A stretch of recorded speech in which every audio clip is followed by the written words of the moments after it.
Universitas Brawijaya merupakan rumah bagi mahasiswa dari berbagai daerah, budaya, serta keyakinan. Di tengah keberagaman ini, Islam Rahmatanil Alamin hadir sebagai wajah Islam yang damai dan membawa kebaikan untuk kita semua.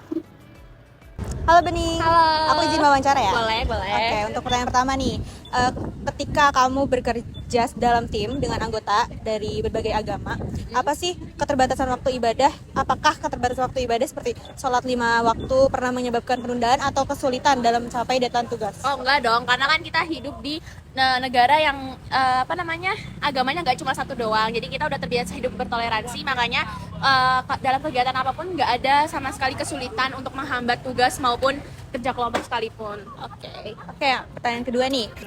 Jika kamu memiliki kesempatan untuk memberikan saran dan masukan kepada sesama mahasiswa, Deknat atau pihak kampus mengenai upaya peningkatan toleransi beragama, apa yang akan kamu lakukan atau sampaikan kepada?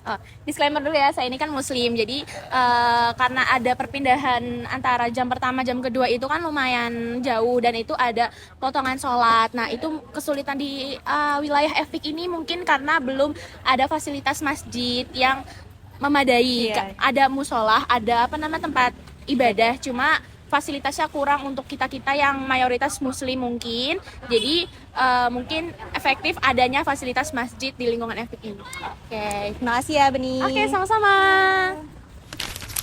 Halo Irfan, Halo, aku izin wawancara ya. boleh. Oke, untuk pertanyaan pertama nih, ketika kamu bekerja dalam tim dengan anggota dengan berbagai agama, apa sih keterbatasan waktu ibadah? Apakah keterbatasan waktu ibadah seperti sholat 5 waktu pernah menyebabkan penundaan atau kesulitan dalam mencapai deadline tugas? Menurut pengalaman saya, sewaktu kerja kelompok mau dengan berbagai macam latar belakang yang berbeda itu tidak terganggu sih. Kan misal kita buat jadwal ibadah kita jam berapa aja. Terus untuk kalau misal kepepet banget, paling nanti izin dulu kalau kelompokan itu. Oke.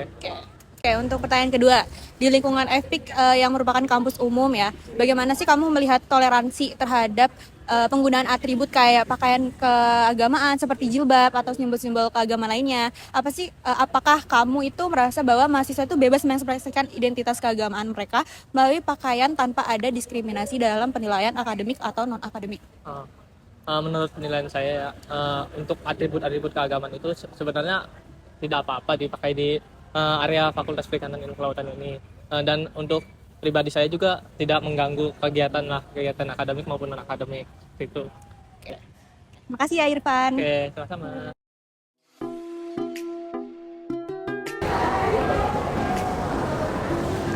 Di kampus, nilai toleransi terlihat dari interaksi mahasiswa sehari-hari. Perbedaan bukan menjadi hambatan, tetapi ruang untuk belajar memahami satu sama lain. Halo Gladys. Halo. Aku izin ini ya wawancara. Iya baik. Oke, aku mau nanya nih, menurut pendapat kamu, apa sih hambatan terbesar dalam menerapkan toleransi di lingkungan kampus saat ini? Kalau menurut aku ya, sepanjang aku menjalani kehidupan di kampus itu yang pertama hambatannya karena kita saling mengenal, karena kurang saling mengenal karena kan kita dari beda-beda ya, dari orang merantau. Karena ketika kita mengeluarkan pendapat, jadinya tuh memunculkan emosi karena kita tuh nggak bisa menerima pendapat dari orang-orang yang berbeda. Itu sih hambatannya. Oke, untuk pertanyaan yang kedua nih, bagaimana sih pengalaman kamu berinteraksi dengan teman muslim di kampus membentuk pandangan tentang lingkungan kampus yang damai dan beragam, dan apa sih momen spesifik dari kegiatan bersama yang paling berkesan?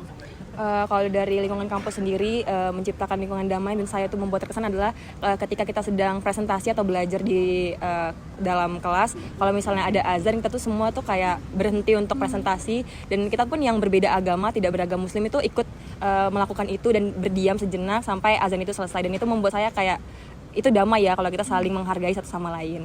Oke, terima kasih banyak ya, Iya, Gadis. sama-sama. Halo Fran, aku izin ya untuk wawancara. Aku mau nanya nih, pesan apa sih yang ingin kamu sampaikan kepada mahasiswa lain agar tetap menjaga kerukunan dan toleransi di kampus? Tentunya harus lebih sering bersosialisasi, lebih bisa menghargai sesama gitu, harus punya edukasi pendidikan tentang pentingnya toleransi itu sendiri. Dan juga hindarilah doktrin-doktrin radikalisme gitu yang menyiratkan ujaran kebencian, dan harus lebih pandai seperti tadi ya, menyaring ujaran-ujaran kebencian di media sosial ataupun di mana-mana lah gitu. Oke, untuk pertanyaan ketiga nih, bagaimana sih pengalaman kamu berinteraksi dengan teman muslim di kampus? Membentuk pandangan tentang lingkungan yang damai dan beragam, dan apa sih momen spesifik dari kegiatan bersama yang paling berkesan?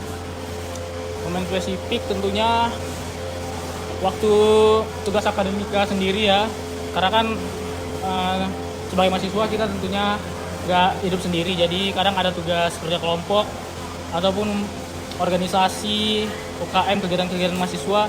Tentunya itu kan beragam-ragam mahasiswa ya kepercayaannya.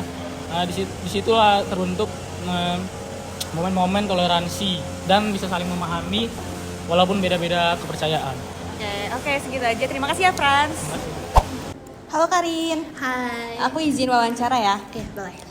Pertanyaan pertama nih, menurut kamu, apa sih hambatan terbesar dalam menerapkan toleransi di lingkungan kampus saat ini? Oke, jadi menurut aku itu masih banyak mahasiswa yang stuck kayak di zona nyamannya mereka. Mereka tuh kurang berinteraksi, kurang bergaul, dan kurang berkomunikasi lah sama teman-temannya yang berbeda latar. Nah, pada akhirnya hal itu yang menyebabkan miscom yang sering terjadi. Oke, untuk pertanyaan kedua, pesan apa sih yang ingin kamu sampaikan kepada mahasiswa lain agar tetap menjaga kerukunan dan toleransi di kampus?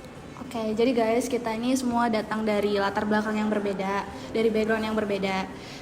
Jadi menurut aku, kita tuh nggak perlu ribut sama sekali, kita tuh harus saling menghargai. Karena hal-hal yang kayak gitu ngebuat kehidupan di kampus tuh jauh lebih nyaman dan lebih enak. Jadi intinya itu kita harus respect, nggak perlu ribut sama sekali. Oke, terima kasih banyak ya Karin. Oke, sama-sama. Islam rahmatan lil alamin bukan sekedar ajaran, tetapi cara hidup yang mempromosikan harmoni dan kebaikan. Di tengah keberagaman kampus, nilai ini tumbuh bersama mahasiswa membangun lingkungan yang damai, terbuka, dan saling menghargai. Dari wawancara ini, kita melihat bagaimana Islam rahmatan lil alamin benar-benar terwujud di lingkungan kampus Universitas Brawijaya. Para mahasiswa muslim menyambut baik kehadiran teman-teman non-muslim, begitupun sebaliknya, karena perbedaan keyakinan justru memperkaya kehidupan tanpa menimbulkan konflik. Mereka menghargai kerjasama yang seimbang, di mana Islam tidak mendominasi tapi saling mendukung untuk kedamaian bersama.